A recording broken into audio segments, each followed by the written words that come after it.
Buenos días, esta clase corresponde al viernes 2 de mayo de 2025, que no se va a dar de manera sincrónica por el hecho de ser feriado, y tiene como tema la afectividad humana, las pasiones y la voluntad.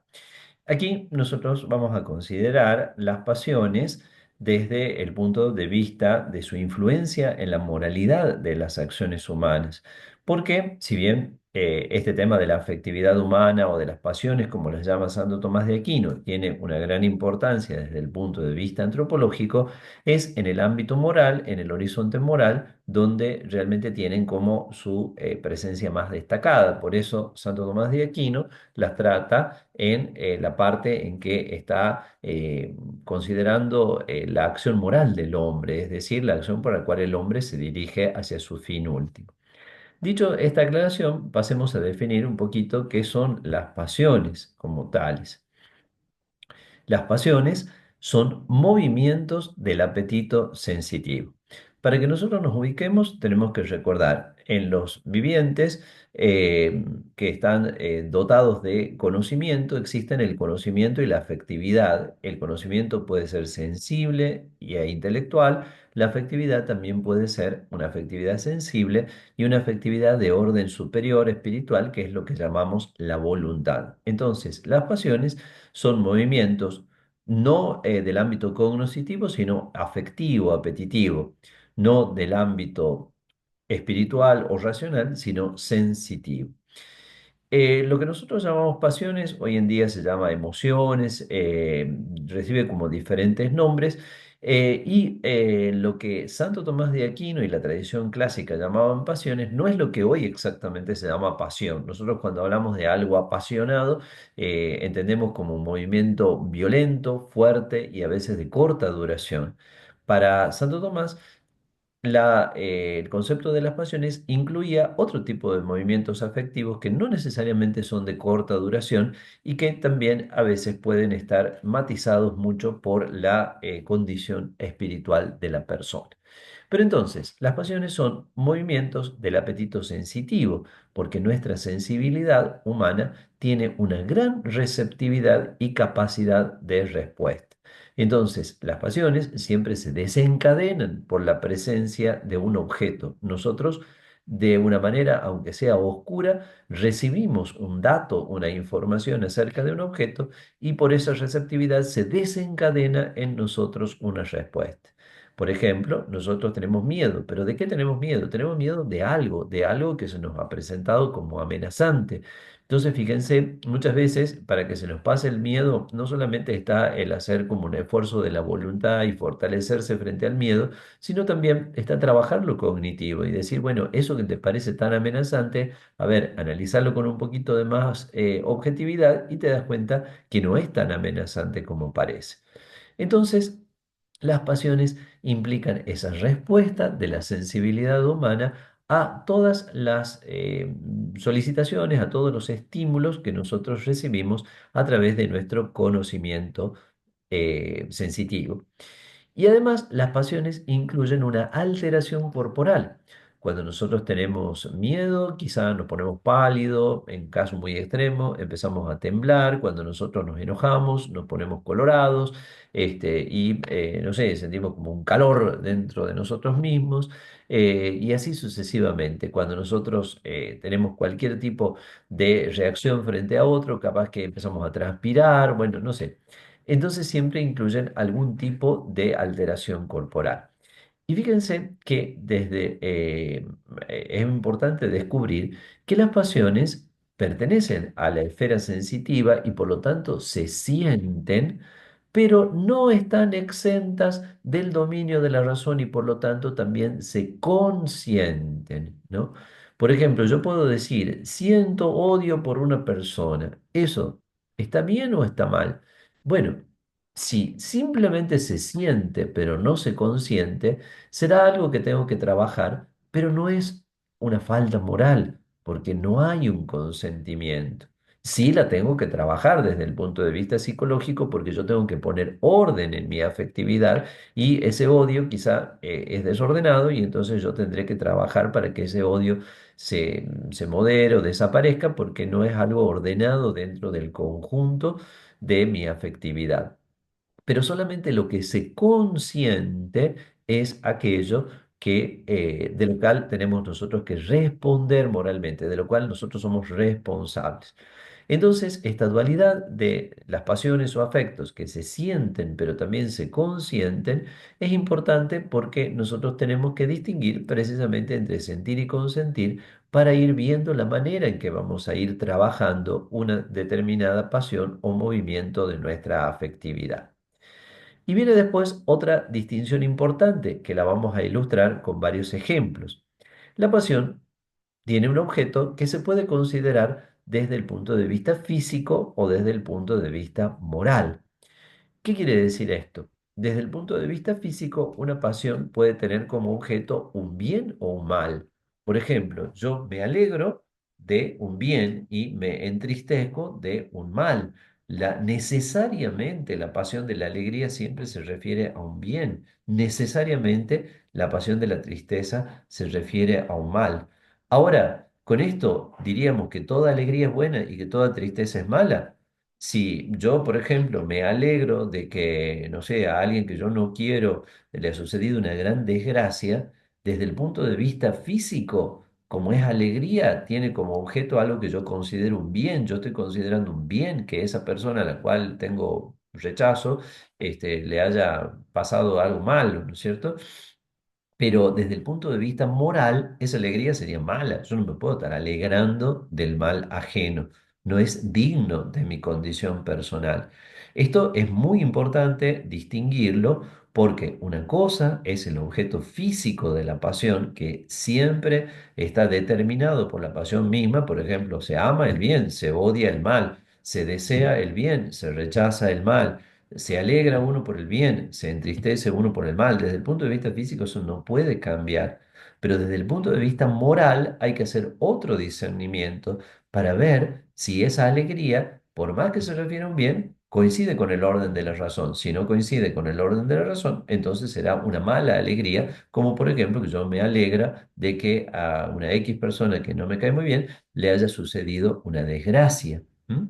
También desde el punto de vista físico puede ser una pasión, tener un objeto malo, por ejemplo, me entristezco de que murió un ser querido, pero desde el punto de vista moral, esa tristeza es buena, porque significa que yo quería o amaba verdaderamente a esa persona y eso es algo ajustado a la razón, por lo tanto, moralmente esa tristeza es buena. Nosotros podríamos ciertamente después hacer otras consideraciones y decir que la tristeza, por más buena que sea, no debe durar mucho tiempo porque el ser humano dominado por la tristeza se ve imposibilitado de obrar, se ve limitado en muchas cosas, pero en principio entristecerse por, no sé, por un mal sucedido a alguien a quien amamos es perfectamente bueno desde el punto de vista moral, por más que la tristeza en sí tenga un objeto desde el punto de vista físico que sea malo.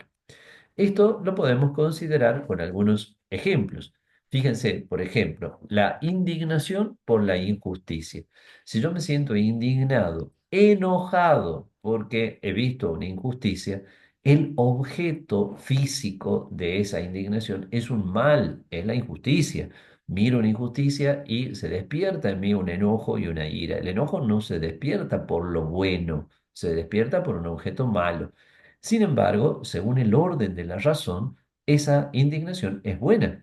Y entonces posiblemente a través de esa indignación que yo estoy sintiendo, me sentiré movido a obrar algo que ayude a superar esa injusticia y por lo tanto mi pasión no solamente será buena en el sentido de que soy una buena persona, siento bien las cosas, cuando hay una injusticia no me deje indiferente, sino que siento indignación, sino que también esa indignación o ese enojo me hará poner por obra algo que me permita ayudar a superar la injusticia. Veamos el segundo ejemplo, envidia. La envidia es una tristeza, es la tristeza porque al otro le vaya bien. Entonces, si yo siento tristeza, su objeto propio es un mal, pero es que al otro le está yendo bien, pero el problema no es que al otro le vaya bien, el problema es que yo lo considero como un mal. Ganó el premio mi compañero y no lo gané yo. Y entonces me muero de envidia, me siento triste porque ha ganado, considero un mal que mi compañero haya ganado el premio.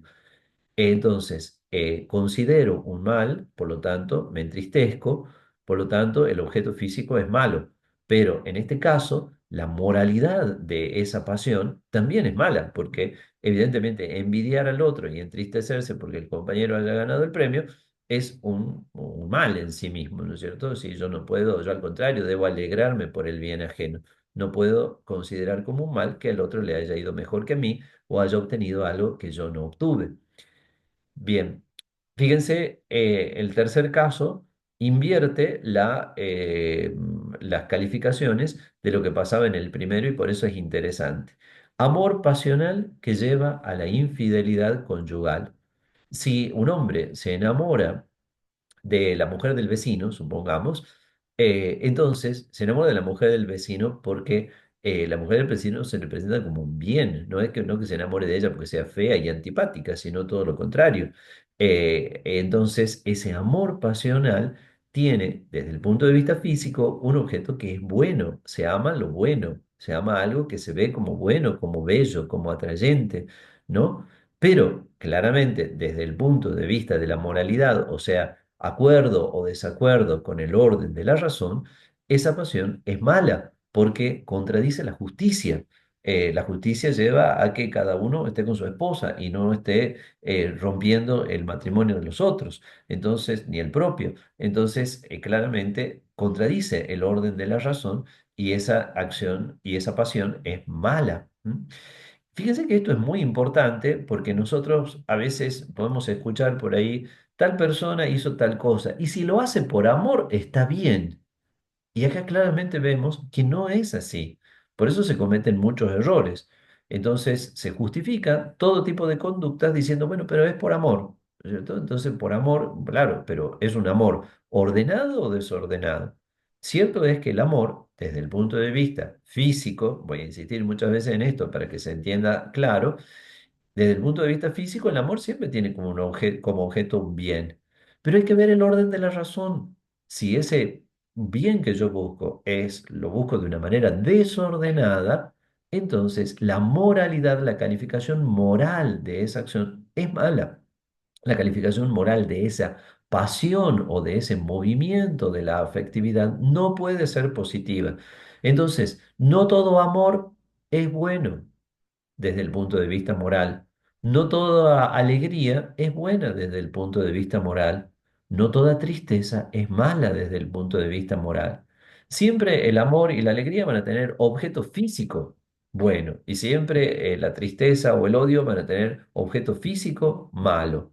Pero que sea esto desde el orden, desde el punto de vista moral, seguramente va a depender del orden de la razón que se observa o que no se observa. Entonces, con esto nosotros nos damos cuenta de algo muy importante. Las pasiones en sí mismas no pueden ser el último criterio de determinación de la conducta, porque la pasión puede tener un objeto bueno y sin embargo ser ella misma mala, como estamos viendo en estos casos que se están presentando aquí. Por lo tanto, el ser humano debe cuidar de trabajar sobre su afectividad y de discernir los movimientos de su afectividad, porque esos movimientos, desde el punto de vista moral, desde el punto de vista del orden de la razón, pueden ser buenos o pueden ser malos.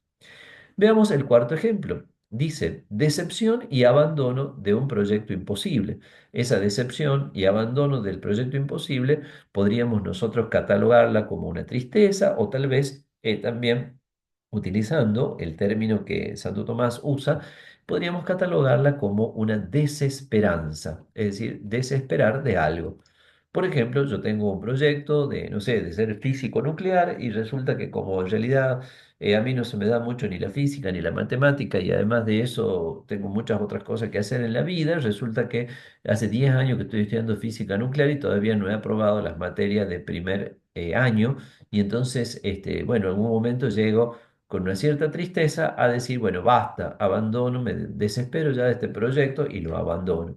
Entonces, como desesperación, como tristeza, el objeto físico es malo, pero moralmente es lo correcto, porque la persona debe reconocer sus límites y debe darse cuenta de que ese proyecto no la lleva a ninguna parte. Entonces, en este caso, la pasión tendría físicamente un objeto malo, moralmente es recta o buena porque sigue el orden de la razón. Más fácil es el último caso porque ambas calificaciones coinciden. Supongamos que una persona experimenta amor, ardor, alegría, entusiasmo, un gran deseo, una profunda esperanza por un proyecto noble que está haciendo. Seguir una carrera, fundar una familia, realizar una obra importante en beneficio de la comunidad o de los más necesitados, etcétera. Entonces, evidentemente, amor, alegría, deseo, esperanza, son todas pasiones que están involucradas en esto. Todas ellas tienen como objeto físico algo bueno, pero también, como eso sigue el orden de la razón, su calificación moral es buena. Fíjense ustedes que modifiquemos un poco el ejemplo, quizá complejizándolo, pero para entenderlo mejor, porque la vida humana es en sí misma compleja.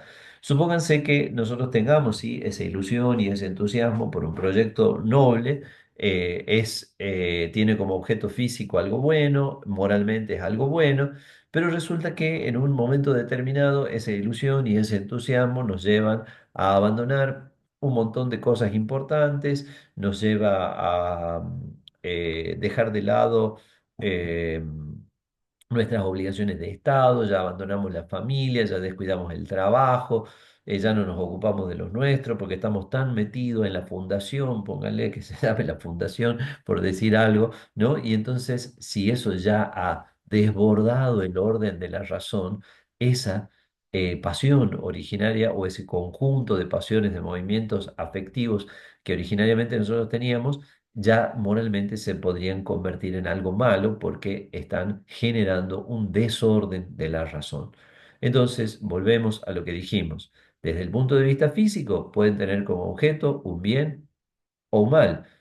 Hay algunas que siempre se dirigen a un bien, amor, alegría, deseo, y hay otras que siempre se tienen como objeto un mal, ira, enojo, tristeza, odio. ¿M?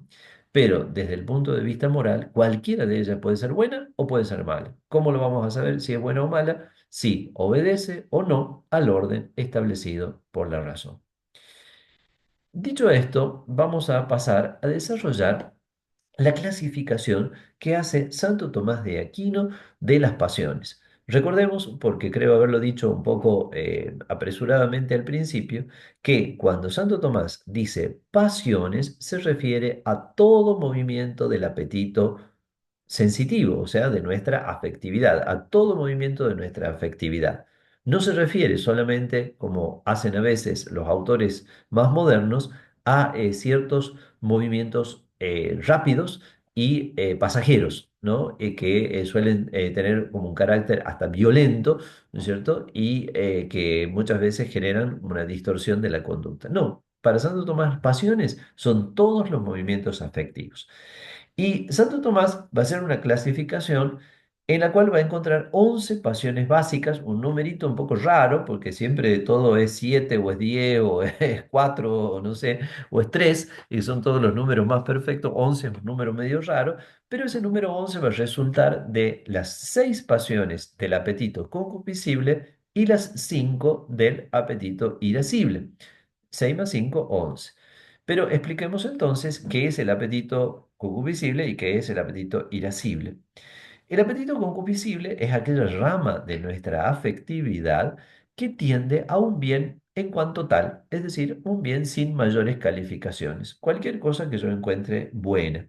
Una persona buena, un bello rostro, no sé, un alimento apetitoso, una sensación de bienestar, ¿no? Todo sería aquello que yo encuentro como bueno sin más calificaciones. En cambio, el apetito irascible es aquel que se dirige a un bien arduo o difícil. En el caso del apetito irascible, el bien está como obstaculizado por una valla, un obstáculo que yo tengo que superar. Por lo tanto, no es simplemente bueno, sino que es un bien arduo, un bien difícil. Eso genera otro tipo de actividad afectiva, que es la que vamos a ver en el apetito irascible. Pero veamos primero las pasiones del apetito concupiscible. Santo Tomás nos enseña que estas pasiones básicamente son seis. Eh, es importante darnos cuenta que cuando nosotros establecemos esta clasificación de las 11 pasiones, no queremos decir que sean las 11 pasiones que existan en estado puro en la realidad de nuestra vida, sino que son las pasiones básicas.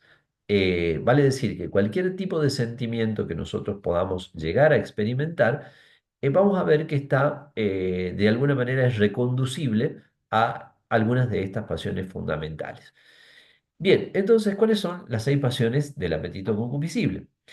Podemos establecer tres pares en base a tres relaciones. Si la relación se da al bien o por el contrario al mal, tomados en general, tenemos el amor y el odio. Entonces nosotros podemos amar. La palabra amar es sumamente amplia y tiene, como ya hemos visto recién, una significación que excede lo moralmente bueno. Entonces podemos amar todo y no todo amor, por lo tanto, será bueno. Entonces puedo amar a una persona, puedo amar a una cosa, puedo amar muy intensamente alguna cosa que me agrada mucho, que se me presenta como sumamente buena, ¿no es cierto? Y se me puede presentar como sumamente buena con razón o sin ella, ¿no es cierto? O sea, o como sumamente necesaria. Hay personas que usted le quita el celular un ratito y padecen una crisis de abstinencia peor que si le hubiera quitado la droga, ¿no? Y no digo que le quite mucho tiempo, digo le quite un par de horas nomás y saber lo que le pasa. Bueno, entonces, amor es ese primer movimiento de la afectividad que se da en relación a todo lo que nosotros consideramos bueno, que no necesariamente siempre es 100% bueno. Odio sería el movimiento contrario, el movimiento que se dirige hacia el mal como una especie de rechazo, sería como la otra cara de la moneda. Aquí también podemos odiar a una persona, podemos odiar a una situación, podemos odiar a una cosa, podemos odiar a una amenaza. Bueno, entonces el odio.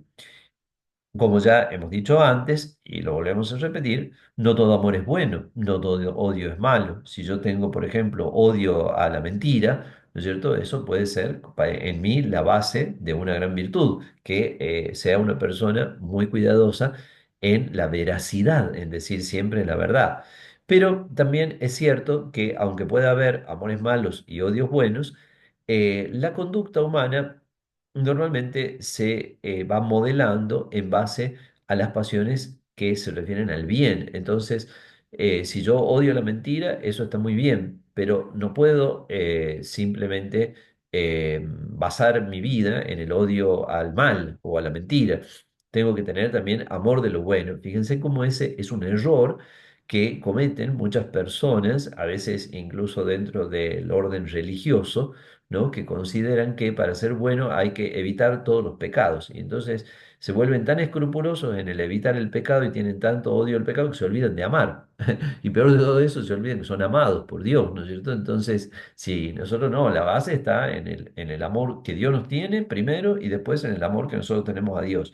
Y porque amamos a Dios, bueno, vamos a odiar, o sea, vamos a rechazar ciertas conductas, ciertas cosas, ¿cierto? Entonces vamos a odiar la mentira, vamos a odiar la infidelidad, vamos a odiar la corrupción, vamos a odiar la deshonestidad, porque evidentemente todo eso va contra el amor principal de Dios. Pero basar una espiritualidad o una moralidad solamente en el odio sería a todas luces insuficiente. Cuando nosotros a ese bien o mal lo determinamos un poquitito más, tenemos que puede estar ausente o presente. Cuando el bien o el mal están ausentes, la pareja de pasiones es el deseo y la aversión. ¿M? Entonces, a veces es muy interesante toda la dinámica del deseo, porque nosotros podemos generar un deseo en base a representaciones cognitivas.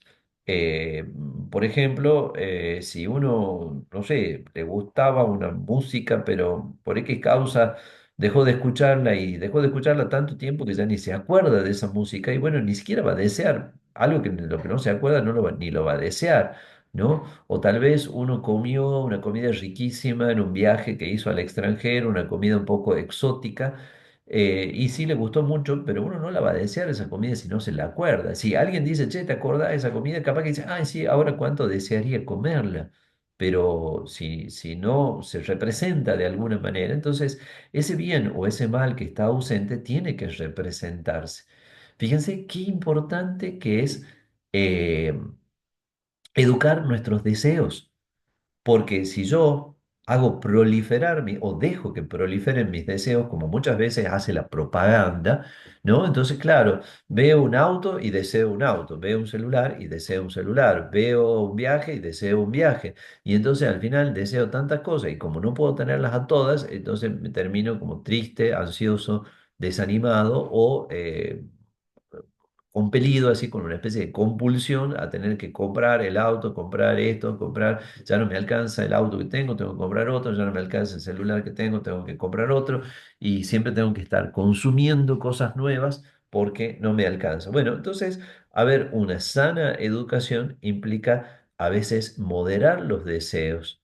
Si uno puede ser feliz con mucho menos cosas, entonces modere sus deseos, no multiplique sus deseos, corte algunos deseos.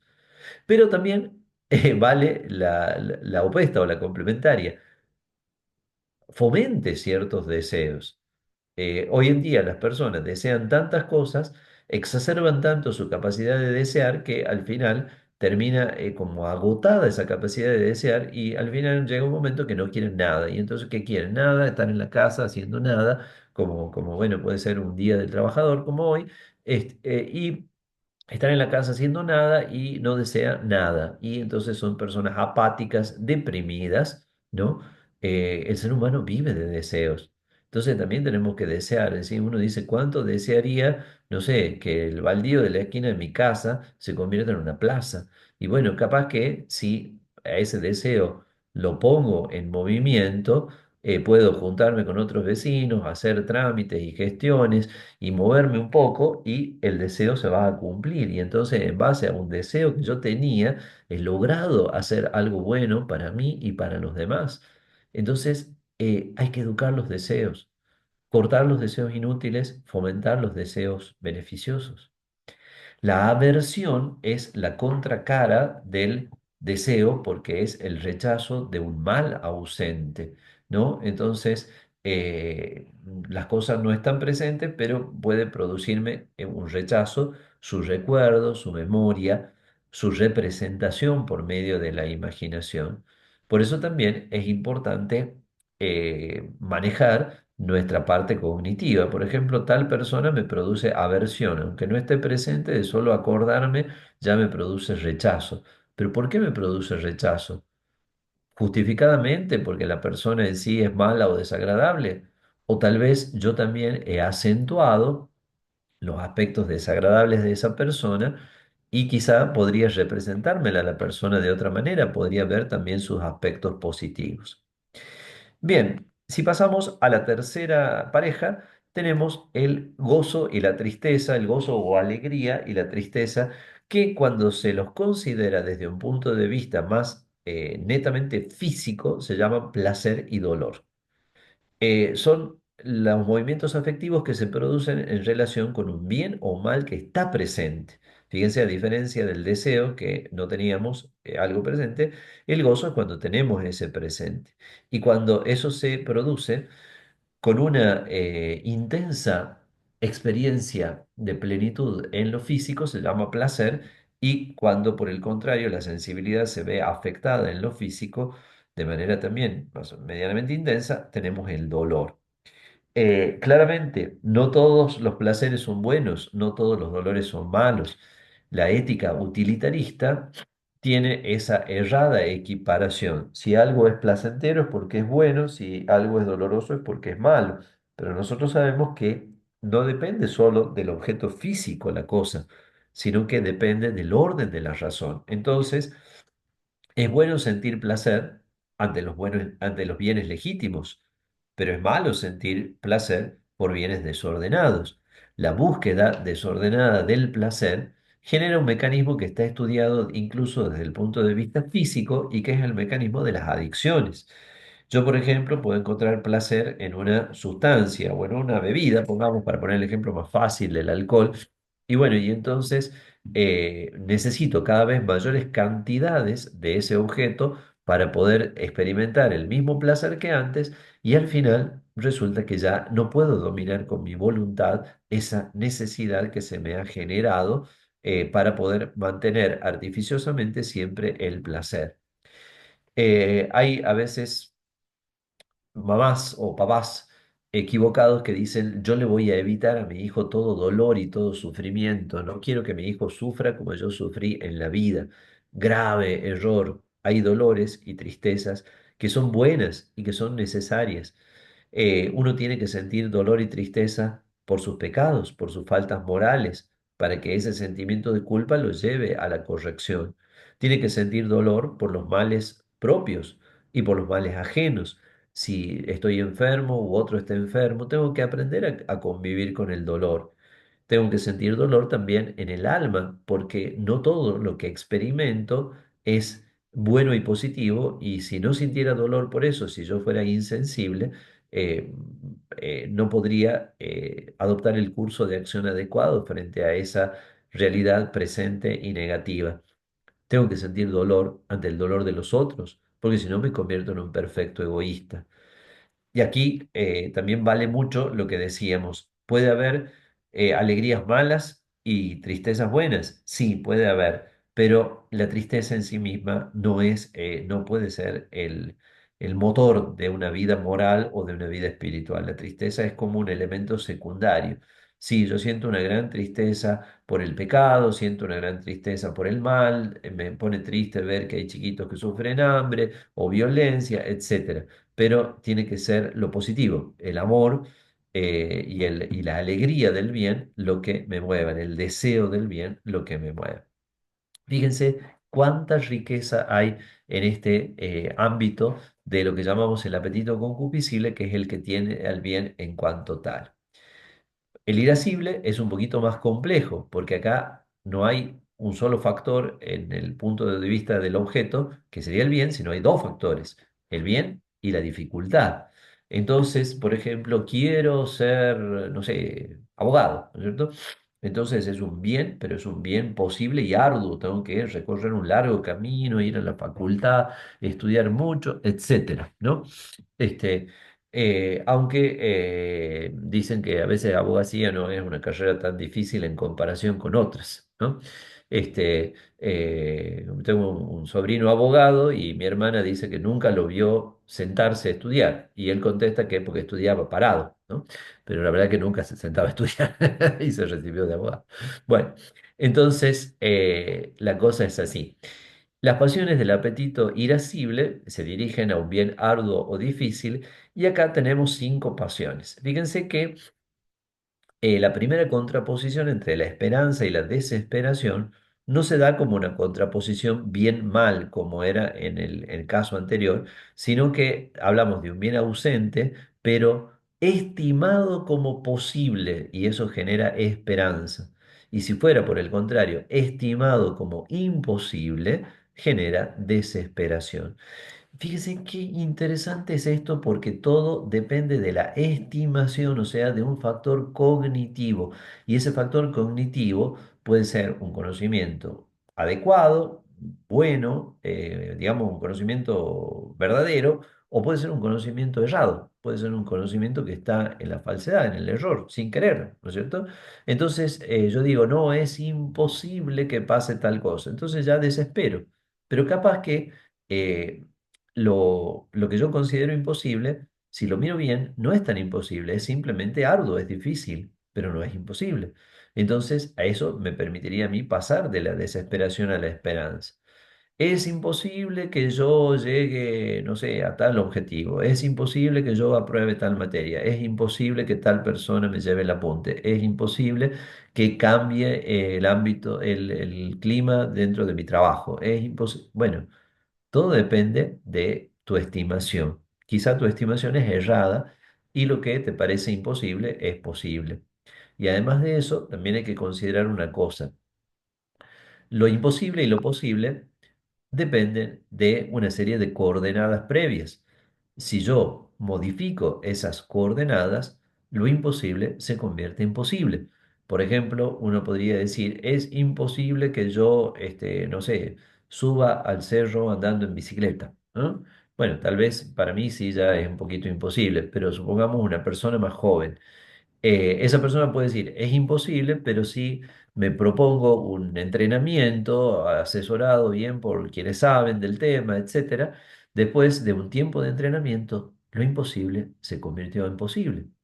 Es imposible para mí entender este texto filosófico. Bueno, los textos filosóficos son difíciles, pero también cuando vamos, como toda cosa en la vida, vamos familiarizándonos, vamos haciendo un entrenamiento de lectura, de reflexión, de volver una y otra vez sobre lo que el autor nos quiere decir y de profundizar, etcétera. Y bueno, lo imposible se convierte en posible. Y así con todas las cosas. Entonces, es muy importante esa estimación. Nosotros hoy en día muchas veces estimamos cosas como imposibles, cuando en realidad es un error nuestro de estimación, o tal vez para que eso que es imposible sea posible, es necesario crear una serie de condiciones en lo cual lo imposible se hace posible. Por ejemplo, nosotros tenemos personas que han caído en las adicciones. Entonces, hay mucha gente buena que ha organizado dispositivos para tratar de ayudarlo a superar esa adicción. Y otros, en cambio, dicen, no, es imposible que un adicto deje de ser adicto. Bueno, es imposible si sigue viviendo en ese barrio, si sigue llevando el estilo de vida que lleva. Pero a veces estas organizaciones generan un clima y un espacio de vida totalmente diferente, donde se reducen al mínimo todas las malas influencias y donde se genera un estilo de vida que es positivo, basado en la oración, en el trabajo, en la vida comunitaria, en abrir horizontes a lo cultural, a cosas que pueden llenar el alma, etcétera. Y entonces, bueno, lo imposible se va haciendo posible. Y uno ve esa lucha dramática, ¿no? Entonces, a veces uno ha visto personas que en el barrio iban a ser siempre adictos y iban a recaer siempre en las adicciones. En el dispositivo de recuperación, con un clima totalmente distinto y un contexto y una oferta de cosas totalmente distintas, la persona, lo imposible se le hace posible, no cae, sale del consumo problemático. Entonces, bueno, fíjense, este juego de lo posible y lo imposible genera toda una serie de situaciones muy interesantes en relación con la esperanza y la desesperación. Cuando el mal no está presente, pero se considera, se estima, fíjense de nuevo la estimación, cuando se considera superable, viene la audacia. Yo a este mal lo voy a poder vencer. Cuando se lo considera insuperable, viene el temor, ¿no? Me acuerdo que un sobrinito mío, cuando era chico, tenía miedo a las gallinas, ¿cierto? Pero después uno se da cuenta que la gallina no hace nada, que la gallina es tonta y aparte que uno se mueve un poco y ya la gallina sale corriendo. La gallina es más miedosa que cualquier animal. Entonces realmente uno no le puede tener miedo a la gallina. Entonces, eso que parecía insuperable y por eso le daba miedo al chiquitín, cuando el chiquitín se da cuenta que es superable, cambia el miedo por la audacia, ¿no? Este, ahora, que no estime mal, porque si mete la mano en la jaula del león, porque él se cree muy valiente, y no es valiente, sino simplemente audaz y temerario, entonces al meter la mano en la jaula del león se va a quedar sin mano, ¿no? Entonces estimó mal. Tendría que haber estimado bien y darse cuenta que ese mal sería insuperable. El león le puede tranquilamente amputar la mano de una mordida. Entonces hay que estimar adecuadamente y por eso no toda audacia es buena, no todo temor es malo, ¿no? La gente piensa que tener miedo es algo malo. Tener miedo de una manera moderada y razonable es algo buenísimo de lo cual la naturaleza misma nos ha dotado, ¿no? Entonces, no necesariamente un temor es algo malo. Y finalmente, la ira se produce ante la presencia del mal y es como una mezcla de tristeza y al mismo tiempo de una reacción violenta que intenta oponerse al mal. No toda ira es mala, porque si me produce ira algo frente a lo cual yo verdaderamente me tengo que levantar y resistir, entonces no sería una ira mala, sino una ira buena. El típico ejemplo es Jesús en el templo expulsando a los vendedores y sacándolos con la fuerza, ¿no? Entonces, no toda ira es mala. Cuando uno dice, ay, es tan bonito que no hace nada, ¿no es cierto? Bueno, tan bueno que no hace nada quiere decir que no es bueno, ¿no? No es bueno, le falta también quizá la pasión de la ira en algún momento. Valoración moral de las pasiones. La ética considera las pasiones en relación al fin último, es decir, al orden de la razón. Y también la ética se pregunta, ¿cómo hacer para integrar en la conducta libre las pasiones? La respuesta es que las pasiones no deben ser anuladas, sino que tienen que ser educadas. Yo tengo todas esas pasiones que hemos visto antes. Tengo amores y tengo odios, tengo deseos y tengo rechazos, tengo alegrías, tengo tristezas, tengo esperanza y tengo desesperanza respecto de algunas cosas. ¿Sí? Por ahí uno dice, esto no va a cambiar y bueno, más vale que lo sepa porque la verdad que no va a cambiar. Tengo temores y tengo audacias, tengo enojos, tengo todo tipo de pasiones. Las virtudes educan, no anulan las pasiones. Y también en la valoración moral, nosotros es importante que consideremos el papel que las pasiones juegan en relación con la libertad. Las pasiones, mi pasión, ¿está ayudando a la libertad o está obstaculizando a la libertad? Si obstaculiza la libertad, quiere decir que allí tenemos un problema y tenemos que tratar de trabajar sobre esa pasión para que no me quite libertad. En cambio, si la pasión ayuda a la libertad, si supongamos yo soy una persona que libremente he decidido, no sé, hacer una obra buena y esa obra buena la hago con una gran esperanza, con un gran impulso, con mucho deseo de hacerla, con una gran alegría cuando consigo. Bueno, entonces todas las pasiones ahí están jugando a favor de la libertad, no están quitando libertad, sino que la están sosteniendo. Por eso se dice que hay que considerar las pasiones antecedentes y consecuentes. La pasión antecedente es aquella pasión que se desencadena independientemente de la razón y de la voluntad. De golpe vi una cosa muy injusta, o sea, yo iba caminando por la calle sin pensar nada y de golpe vi, no sé, una persona que golpeaba violentamente a un niño, ¿no es cierto? Y entonces, güey, me metí y le pegué al violento para que deje de pegarle al niño. Eso se llama pasión antecedente, eso se desencadenó sin un proceso previo de la razón y de la voluntad. Disminuye la moralidad del acto. Si yo le hice algo al agresor, bueno, no sería yo culpable, ¿no es cierto? Porque realmente lo hice en un momento, en un enojo momentáneo, en una emoción violenta, se dice a veces en el orden de lo jurídico. Bueno, entonces disminuye la moralidad del acto. Pasión consecuente, por el contrario, es la que procede de la razón y la voluntad. Supongamos que yo decidí vengarme de tal persona porque, no sé, me hizo algún mal. Entonces, con el odio que le tengo, me voy a vengar. Y entonces, esa decisión de vengarme pone en movimiento todas las pasiones para que lo haga cada vez con más odio, con más enojo, con más resentimiento, con más... Entonces, esas pasiones aumentan, hacen más grave el mal que yo estoy haciendo, ¿no? Fíjense los ejemplos que nosotros hemos colocado allí en ese lugar. Si yo actúo con emoción violenta, era el primer ejemplo que puse. Es una pasión antecedente, disminuye la moralidad del acto. Si causé algún daño, soy menos culpable que si lo hubiera hecho de manera premeditada. Actué por lástima, no sé, le di algo a alguien porque me dio lástima, pobrecito, ¿no es cierto? Bueno, la lástima es una pasión antecedente, no es algo que haya brotado de un discernimiento de la razón y de la voluntad. Entonces, mi obra buena no es tan buena como parece.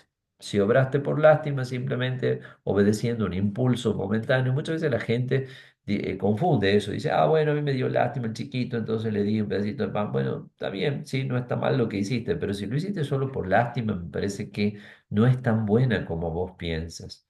Quizá la obra buena sería cuando uno se detiene a pensar, cuando uno dice, bueno, voy a hacer algo, pero en serio, ¿no es cierto? Y voy a dedicar, no sé, 1 hora, 2 horas de mi tiempo, de mi semana, de mi vida, a hacer algo por los demás. Y entonces, y no solo voy a hacer eso, sino que lo voy a hacer con alegría. Por eso, fíjense, pasión consecuente. Si yo hago el bien con frialdad, hago el bien, pero bueno, la verdad que lo hago por obligación, lo hago porque me da un poco de vergüenza decirle que no al que me ha invitado, por no sé qué razón. Entonces, si no le pongo pasión, una pasión consecuente, ese bien que hago es menos bueno. En cambio, si yo hago el bien, pongamos por caso, voy a ir a, no sé, a enseñar a los niños en el apoyo escolar o la catequesis o no sé qué obra buena, y además de eso le pongo alegría, entusiasmo, esperanza, ¿no? Entonces, bueno, si hago el bien de buena gana, la pasión va a ser consecuente y va a aumentar el bien que estoy haciendo. En una palabra, la pasión antecedente hace que lo bueno sea menos bueno y lo malo sea menos malo. La pasión consecuente hace que lo bueno sea más bueno y que lo malo sea más malo, ¿no? Entonces, una disminuye la moralidad, tanto para el bien como para el mal, porque está fuera del juego de la razón y la voluntad. La otra aumenta la moralidad, sea para el bien, sea para el mal, porque está dentro del horizonte de la razón y de la voluntad. Es importante que nosotros trabajemos para la ordenación moral de nuestra afectividad. La afectividad es el primer signo de la bondad o de la maldad de algo. En eso alguito de razón tenían los filósofos antiguos como los epicúreos o como los utilitaristas actuales que dicen, bueno, ¿para qué nos preguntamos tanto sobre el bien o el mal? Dice, si ya la misma naturaleza nos ha dado los signos. Si algo te produce placer y alegría, es bueno, y si algo te produce tristeza y dolor, es malo.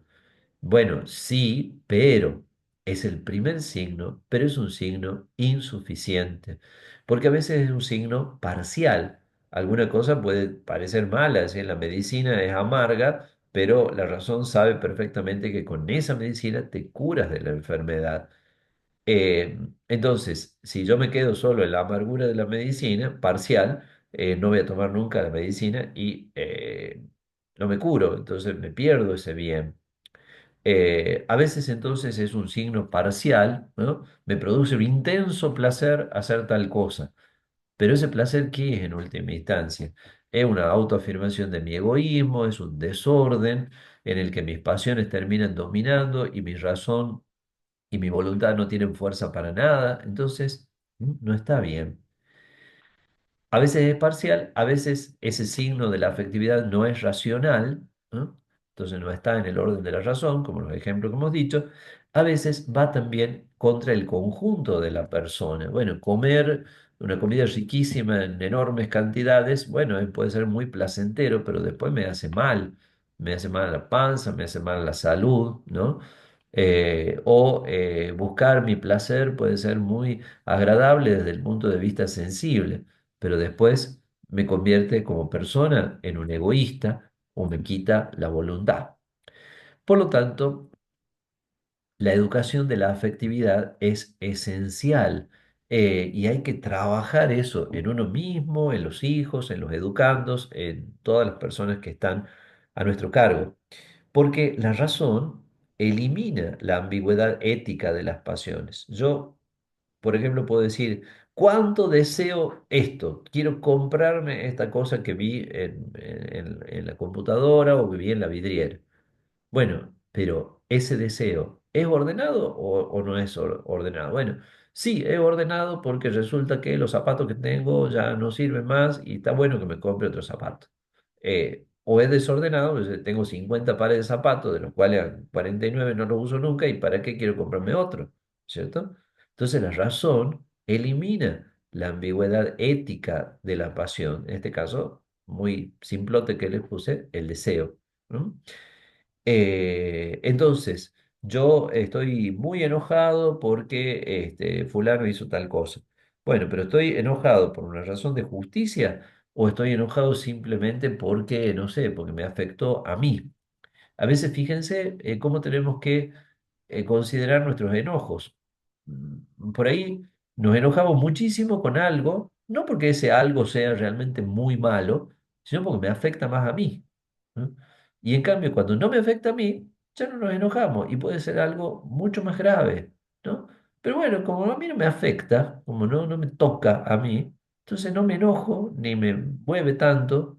Entonces, quizá falta en esa persona educación de la afectividad. Porque la afectividad bien educada potencia y utiliza positivamente sus funciones propias. Todas esas pasiones que hemos visto, todas sirven para algo, todas son necesarias. Una antigua corriente filosófica llamada el estoicismo decía que el sabio anula las pasiones y entonces por eso a nosotros nos ha quedado la idea de una resignación estoica o una resistencia estoica impasible, ¿no? Entonces el tipo que está bajo, no sé, cualquier tipo de situación tremenda y está con la cara de piedra y parece que no le pasa nada. No, la afectividad bien educada tiene que estar. Entonces tenemos que amar, tenemos que sufrir, tenemos que esperar, tenemos que desesperar, tenemos que enojarnos y tenemos que sentirnos alegres y tristes, pero todo en orden al verdadero bien de la persona. Por eso, la razón práctica interpreta los movimientos de la afectividad, los valora desde el punto de vista moral y los dirige y corrige si es necesario. Interpreta. Siento un malestar con esto. A ver, le pongamos un nombre a ese malestar. ¿Qué es? Enojo, envidia. Valora ese movimiento desde el punto de vista moral. Bueno, desde el punto de vista moral, eso está bien, eso está mal, ¿no es cierto? Y los dirige y los corrige si es necesario. ¿Qué hace la voluntad? La otra potencia superior, unida estrechamente a la razón práctica, orienta las potencias humanas para el mayor bien humano. Porque la voluntad, y esto nos permite hacer entrar como a lo segundo de nuestra clase, porque el título general de la clase era la afectividad sensible y la voluntad, pero de la voluntad hasta ahora no hemos hablado casi nada.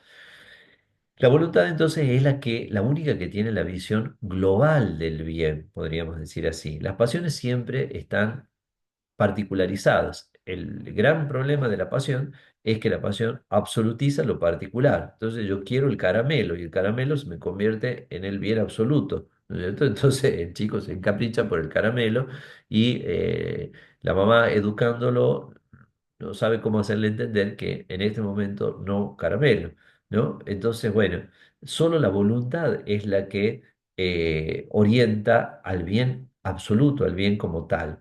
Y por eso ella es la que, con su fuerza, evita que nosotros obremos por una pasión aislada o que absoluticemos una determinada pasión.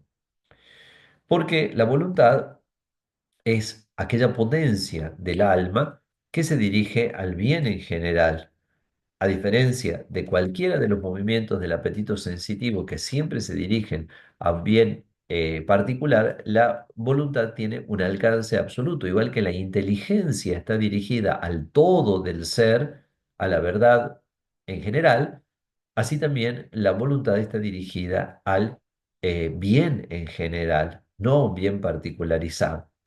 Por eso se da una situación curiosa que es la que determina el plano de nuestra libertad, que es que la voluntad tiene un objeto universal, el bien en general, el bien universal, pero en la experiencia solamente encuentra bienes particulares. O sea, yo no encuentro el bien universal, no tengo ante mi vista el bien universal, siempre tengo un bien, una comida, una persona, una experiencia, una situación que puedo catalogarlas como buenas. Pero entonces, como ella tiende al bien universal, pero su experiencia de bien es particular, no queda determinada por ninguna experiencia, por lo tanto es libre. Ahí está uno de los fundamentos de la libertad. Entonces, yo veo un objeto X que es bueno, pero no es el bien. Entonces, a ese objeto X que es bueno, yo puedo quererlo o no quererlo.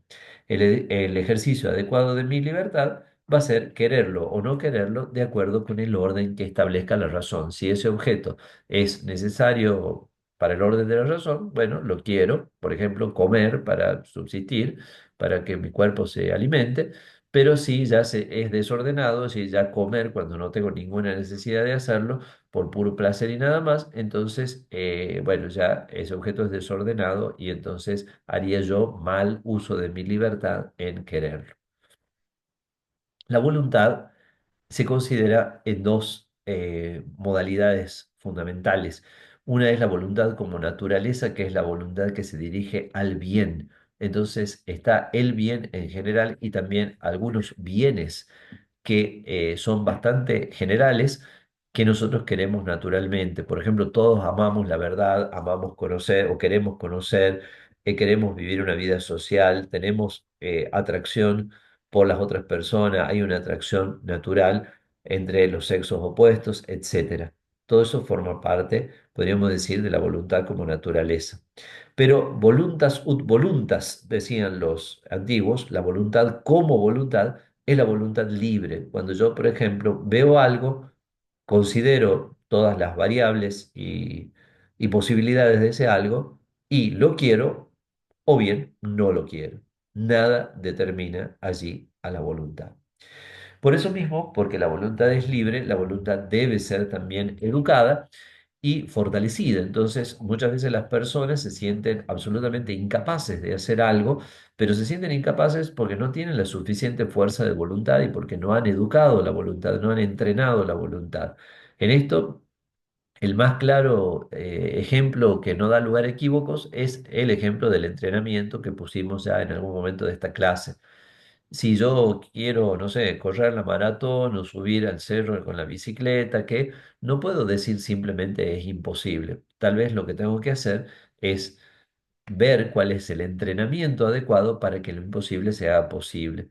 Entonces, si yo quiero, supongamos, llegar a adquirir una virtud o a conseguir un hábito de cualquier tipo, entonces mi voluntad tiene que educarse. Si no se educa la voluntad, eso será imposible. Pero si la voluntad está educada, lo imposible se hace posible. Y entonces, volviendo para terminar con una frase bonita, si lo imposible se hace posible, la desesperación deja lugar a la esperanza, que es lo que tanto necesita nuestro mundo, encontrar esos bienes que parecen imposibles y que se hacen posibles si nosotros educamos nuestra humanidad. Y mucho más, si tenemos la fe, sabemos que lo imposible para el hombre es posible para Dios y ahí está la esperanza sobrenatural, la esperanza de la vida eterna. Bueno, con esto entonces terminamos la clase sobre la afectividad sensible y la voluntad correspondiente al día 2 de mayo de 2025.